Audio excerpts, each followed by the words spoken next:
Good afternoon, everybody. How you doing? It's me, Paddy from across the shuck, and you're very welcome back to the channel. And today I didn't have much of an idea at all what I wanted to do a video on. And then I was just having a looking through boxes like I normally do, and I came up with this one, channel knives. Because it doesn't really matter how long you've been around, you have channel knives. Now, what I'm going to describe is my version of what channel knives are. Yes, I have ones that have been kindly made. This was from JT's Knife Life. I don't know why you can remember him. Great channel. Really sorry to see him leave. Super channel. He made this one for me, and he done this etching and put PPP on the blade. This is an old Ganzo. I think it was a copy of a Benchmade H&K or something like that. But it's a lovely stabby blade. Really nice knife. And not just, I can remember being so tickled pink because he was actually showing it on his channel. That he was doing one and then showing it, and it took me a while before I seen the PPP on the blade, and I knew it was coming to me, and that just blew me away. I was over the moon. And then again, this sort of reflects where I came into YouTube. I was very much into Ganzos because they were fantastic knives at a great price. Yes, they were very much looky-likey other things, but they weren't the same as other knives. Like this is the copy of the what am I trying to think of? I'll come to me in a minute. But this is another sub. This is a fella from Dublin done this for me. I just think it was super. He's put little shamrocks, the amount of time that must have took him, and I really, really appreciate that. On the Ganzo as well. It's just super knife. Absolutely super. And that you can have that as channel knives. There's another one here, which is it's just a little CRK, no, it's Kershaw. This is a little Kershaw. I don't even know what make this is, but it's just a fantastic little knife. And he went ahead and he went out and he got this Paddy's potato peelers put on it. Just super. Still today, it's a fantastic little knife. It really works well. It's got spring assist. And we all know Kershaw were the best of them in their time. It's very simple, but really means every bit as much. And then you have other knives that are sort of given to the channel. This is one I got here. I bought this wee case separate because the knife was so lovely. And this is a little brass Rambler. And it had the scales changed to brass, put the cross on it, and then I have PPP. He got that initialed on there. And this is from a company in London. I can't remember their name now, to be honest with you, but if you go back in the channel you'll find this. I think it was about 2 years ago. Super little customization of one of my favorite little patterns, a Rambler. And why is it one of my favorite little patterns? For that, it has a little Phillips, a bottle opener. It has a little blade, just like a normal Rambler, except it doesn't have the end tools. It has the file and the screwdriver, and then a pair of scissors. Just a super little handy tool to have, and I love these little sheaths that I bought. I just bought it on Etsy. It was second hand, so it wasn't that dear, and it just carries it lovely whenever I want to carry it. So super. And then Medford, Mr. Medford, sent me this over to review on the channel. This is his version. This is the American Service Knife. And this is a super blade. This one's an S45 VN, I believe. They're in Magna Cut now. Fantastic edge grind on them, as all Medfords come. Beautiful. But this is really lovely and very comfortable to use. More comfortable than a sack, but it's not a competition to a sack. It's just another form of a multi-tool. You couldn't put this to a sack. I mean, all these blades are made with S45 VN. All the tools, which are blades. So you also have on this, you have a bottle opener and a small flathead screwdriver. And then on this side, you have a scraper tool, which also does nut release for small nuts. But it's a fantastic scraper tool. Absolutely fantastic. Pricey little boys, but I really do appreciate it. And he done this. He put my logo on it, which just really pleased me on both sides. So thank you, Mr. Medford. And these are fantastic tools. And then the first Well, let's go back. Let's go back to this knife. Let's go back to this. This has been on my channel from, I think it was just after the first year I started. And Jeff Jewell, an amazing channel. Go follow him, Jeff Jewell. He's a sharpener. He's also a knife collector. But he sent this to me. This was his knife that he used. He worked with it. He works on the lines, the electrical lines, linesmen or whatever they call them. Really bright, aren't they? Jeff's just a lovely fella, one of the best sharpeners that I know of, and he uses every single stone nearly that he can find, and he buys and he just reviews them on the channel for sharpening. Just an awesome fella, an awesome fella. But he sent me this, and this knife made me do a dance in my front room, because when you're buying budget knives and then you get something like this just opened my eyes up, because I thought I'll never spend that much money on a knife, and then you get something like a 940. What a knife to send somebody that blows their mind. This did, and it still does. I still think this is a super knife. I know people say it's not very slicey. To me, that's a lot of twaddle. It depends what you want a knife for. This is an EDC. This is an everyday use, and you can use it in hard use. And it's been proved and shown all over YouTube. I've used this for everything. Now, I haven't abused it because I love it so much. I mean, I don't need to pry it. I don't need to use it as a screwdriver, but in a pinch, I would use it. Not a problem. This is just an absolutely super, rock solid pocket knife. Just super. It's over 20-year-old now, and it's still as lovely. I think it is a lovely, beautiful. Now I have a deep carry clip on this, but this is one of the original ones, and it's just super. S30V, not that original, but you know, one of the older ones, because Jeff had it for a few years before I got it. So beautiful. I love this, and this will not leave the channel because it was my first high-end knife. And yes, I'm calling it high-end. It was high-end, and to me still is high-end. I mean, they're about 170, 180 pound to buy now. So yeah, to me that's a high-end knife, and I still love this. You know, that will be definitely a keeper. And then to go on the opposite, today, this I call the high-end. Now, as my channel has grown and, you know, you get stuff over the years, this is my high-end knife. And this is the Chris Reeves number 31, the modern version of the 21. I love the single piece rather than the two separate, the two separate pieces of material used to get in the last one. This is in black micarta, which is just so lovely to touch because it's all titanium apart from that. This one's got the Magna Cut, the ever popular Magna Cut. It's a good steel, but it's on this knife. It's actually brilliant. This is 63 to 64 Rockwell hardness. It is just an absolute beautiful EDC working knives. Now, when you first get a Chris Reeve, I got this this is the third one.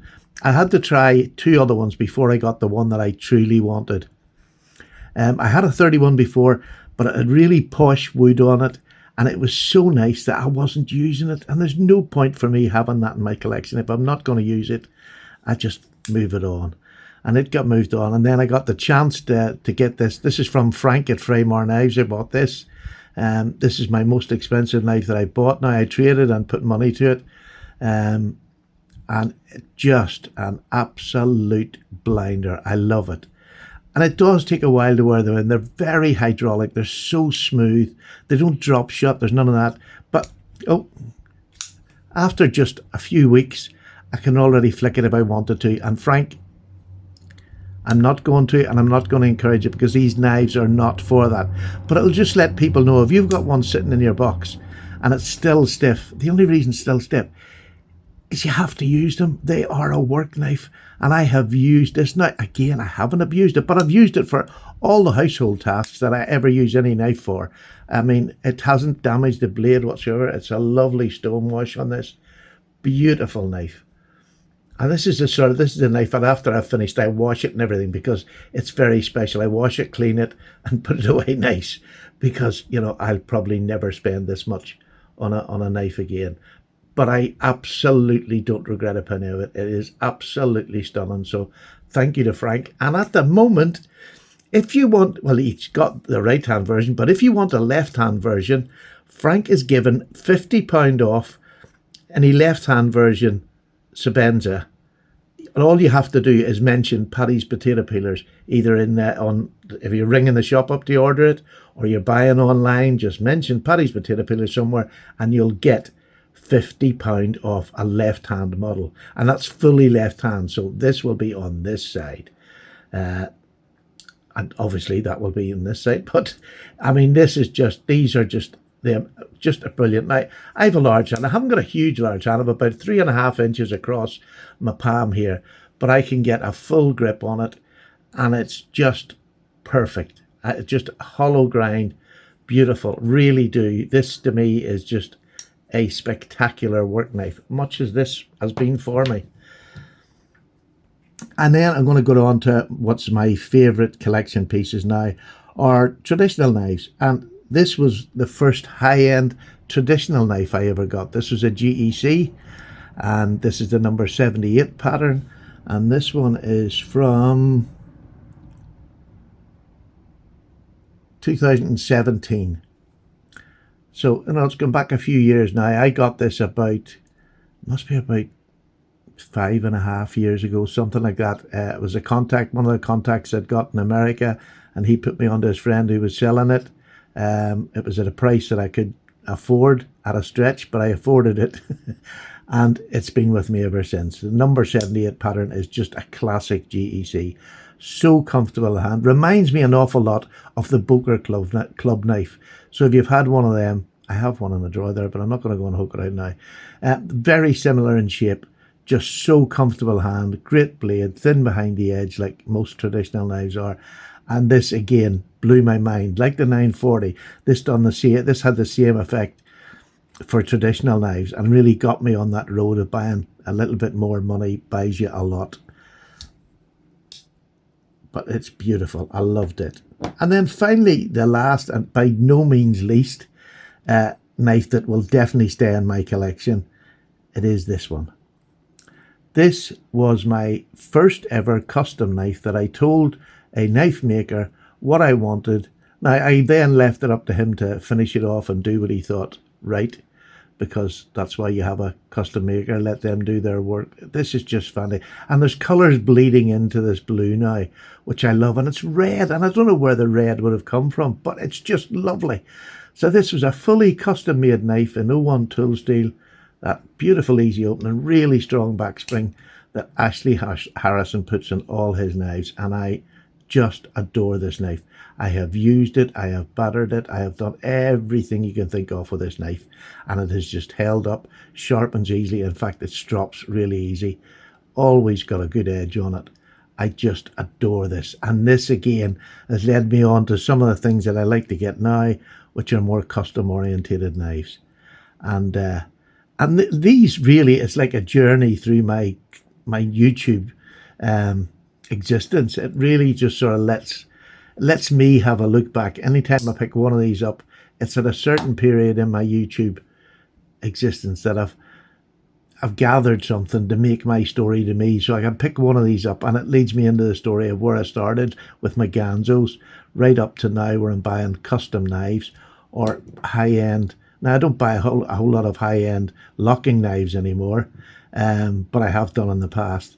But this is definitely my Chris Reeve. Well, for a 31, it's the perfect knife, and it will stay on my channel because, I mean, there's lots of other fancy companies out there that do all these different, really classic design. This is the original classic design of what I call a high-class working knife, and it is just fantastic to use. If you can afford that sort of money, and I know a lot of people can't, but you can buy them on the second-hand market with S35 VN, which I've had, and there's nothing wrong with it. Nothing whatsoever. Really good edge retention, and it sharpens easy. But having that high-end steel on it that'll last, I never need any more than that. I mean, it's not the highest of the highest, but it is a really good steel that does a bit of everything. All three elements that you want is in that steel. But S30V was exactly, and has been exactly like that to me, because it's, again, it's an older steel, but it's still a fantastic steel. 1095 I still love. I don't even know, that was probably 7CR. It's just a super little knife. It's got a great edge, great grind, Then you got a Victorinox, the classic, the modern classic, and just knives that people have just so generously give their time up and just adapted for me. They've put my channel name and that on it. So I've been very fortunate. Have I enjoyed the ride? I can't tell you how much I've enjoyed the ride.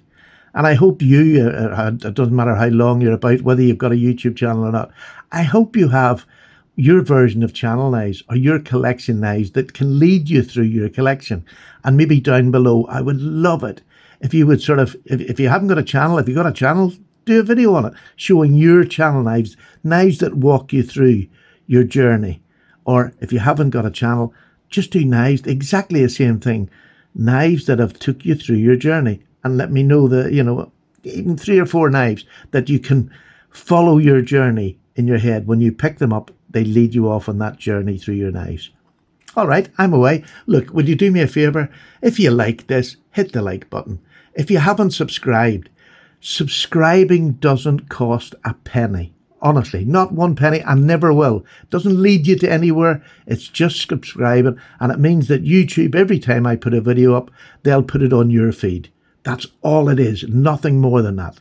A comment just keeps them, it keeps YouTube knowing that you're interacting with the channel. So every now and then just put, "Hi Paddy, nice video, really enjoyed it," or whatever you want to put. "Paddy, that was rubbish. Argue with me." I don't care. I mean, I just love anything that's down there. But it lets YouTube know, because at the minute, by gosh, they're taking some subs off. I'm getting plenty of new subs, but they are taking them off the back end at the minute. And probably because they're not making money off me anymore, because I don't, I'm not conforming, if that's the right word. So there you go. Please, the subscription would my teeth are loose today. My subscription, your subscription. Oh God, I'm gone. Bye bye. Thanks very much. Bye now.